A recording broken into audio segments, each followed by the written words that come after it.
Welcome to Mr. Simplifies Tutorials. Imagine you've always dreamed of owning your own coffee shop and finally you've done it. You find the perfect location, you rent the space, you buy furniture, you hire staff and you launch your business. The first day is exciting. You sell 50 cups of coffee. The second day, 70 cups. The third day, 100 cups of coffee. Customers seem very happy. Everything looks great. But then you check your bank account and you discover something shocking. You're still losing money. How is that possible? People are buying your coffee, the money is coming in, yet your business isn't profitable. This is one of the most important questions every entrepreneur, manager, and investor must answer. How much do I need to sell before I start making money in this business? The tool used to answer that question is called Breakeven Analysis. In this video, we learn what Breakeven Analysis is, why businesses use it, the key concepts behind it, how to calculate it, a complete real-world example, and the strengths and weaknesses of the method. By the end, you'll understand one of the most important concepts in business decision making.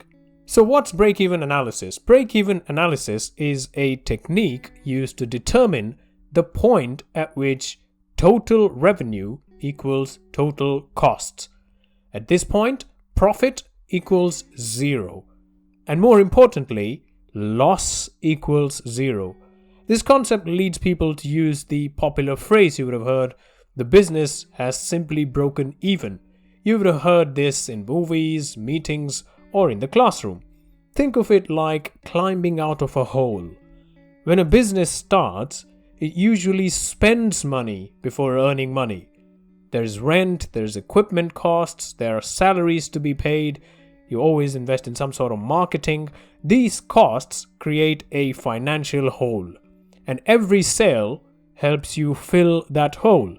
The break-even point is that exact moment where the hole has completely been filled. Everything sold after that point contributes to your profit. Imagine filling a bucket with water. At first, the bucket is empty. As water flows in, the level rises.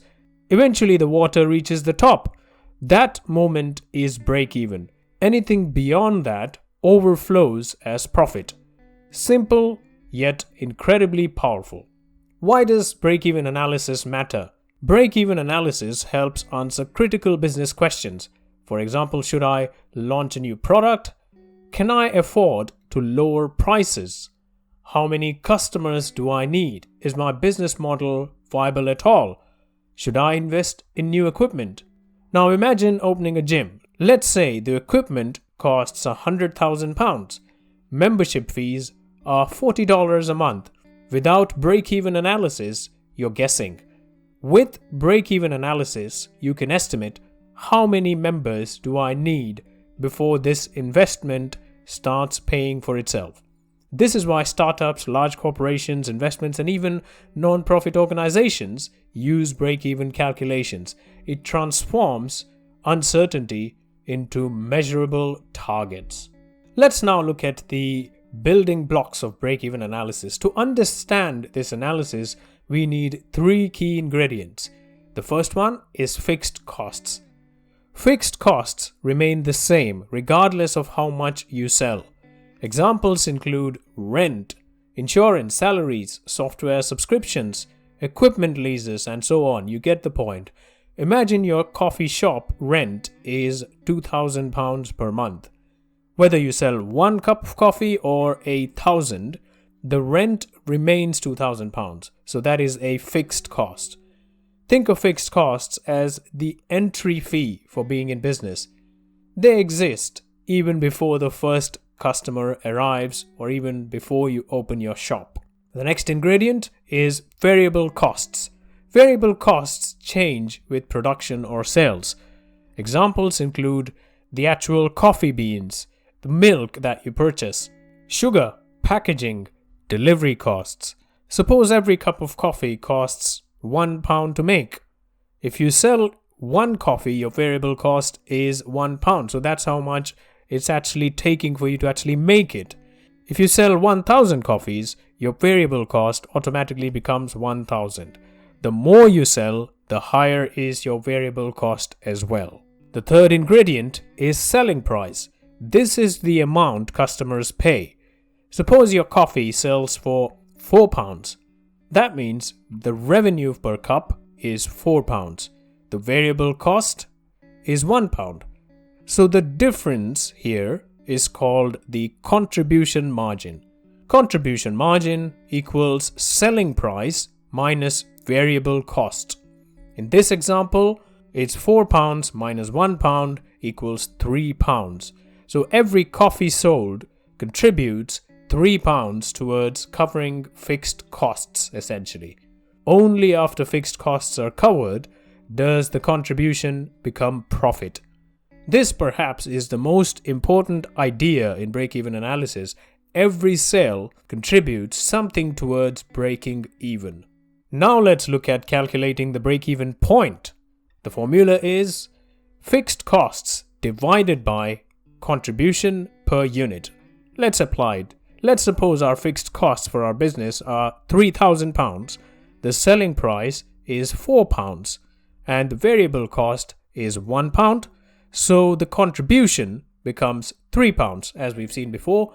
The break-even point is 3,000 divided by 3, that is 1,000 coffees. This means the coffee shop must sell 1,000 cups of coffee before making any profit. Coffee number 1001 is where profit begins. This is the power of break-even analysis. Now, let's look at a complete realistic example with multiple break-even points, and let's simplify this for you. Now, let's imagine that Sarah launches an online novelty candle business. She sells handmade luxury candles for £20 each, and each candle costs £8 to produce. Her fixed monthly costs are £100 for the website, £400 for advertising, £300 for storage, £200 for utilities and software that she uses, and the total fixed costs therefore come to £1,000. Now let's calculate. Our selling price per unit was £20 and the variable cost is £8. So the contribution will be £12, which is the difference between the two. The break-even point is 1,000 divided by 12, which is 83.3. Since she can't sell a fraction of a candle, she must sell 84 candles. Now let's look at 3 different months and see how much money Sarah is making in this business. Month number 1, let's assume that she just sold 50 candles in the first month. So her revenue is 50 into 20, that is 1,000. Variable costs 50 into 8, that is 400. So the contribution becomes 600. The fixed costs, as we know, is 1,000. The profit therefore will be 600 minus 1,000. So that becomes a big fat loss of £400, unfortunately. In the next month, she sells 84 candles. So the revenue is 84 into 20, that is 1680. The variable cost 84 into 8, 672. The contribution becomes 1,008.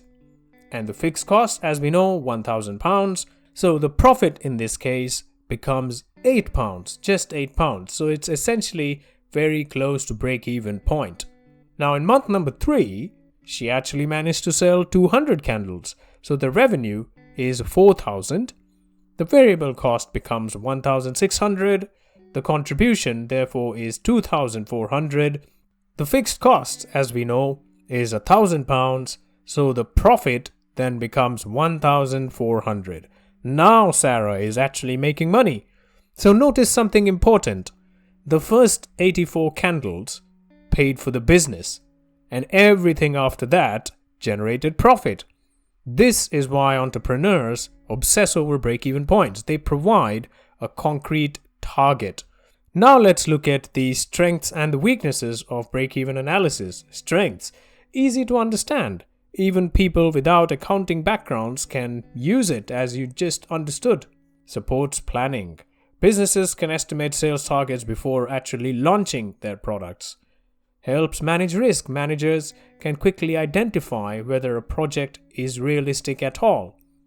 Supports pricing decisions. Businesses can see how price changes affect profitability. And what are the weaknesses? Assumes costs stay constant. Now, in reality, costs often change. Suppliers raise prices, wages rise. It also assumes that every unit sells. Now, producing products doesn't actually guarantee that customers will buy them. It oversimplifies reality. Businesses often sell multiple products. A supermarket sells thousands of items, so break-even becomes rather complex in that situation. It ignores market conditions. Now, it doesn't take into account factors like competition, consumer preferences, economic downturns, and so on. So it won't help you understand what to set as a price based on the competition, for instance. Essentially, break-even analysis is a useful guide, but not a crystal ball. So in conclusion, break-even analysis helps you answer a critical question. How much do I need to sell before I stop losing money? It does this by helping you understand the fixed costs, the variable costs, contribution margin, and the break-even point. So whether you're running a multinational corporation, a local coffee shop, or a side hustle from your bedroom, the principle remains exactly the same. Know your costs, know your contributions, know your break-even point. Because in business, profit doesn't begin with your first sale. It begins with the sale that finally covers all the costs that came before it. That is all that we had in this tutorial. I thank you very much for your attendance. And as always, please like this content. Please share it with your friends and colleagues. And more importantly, please take very good care of your own self. Thank you very much. Bye-bye.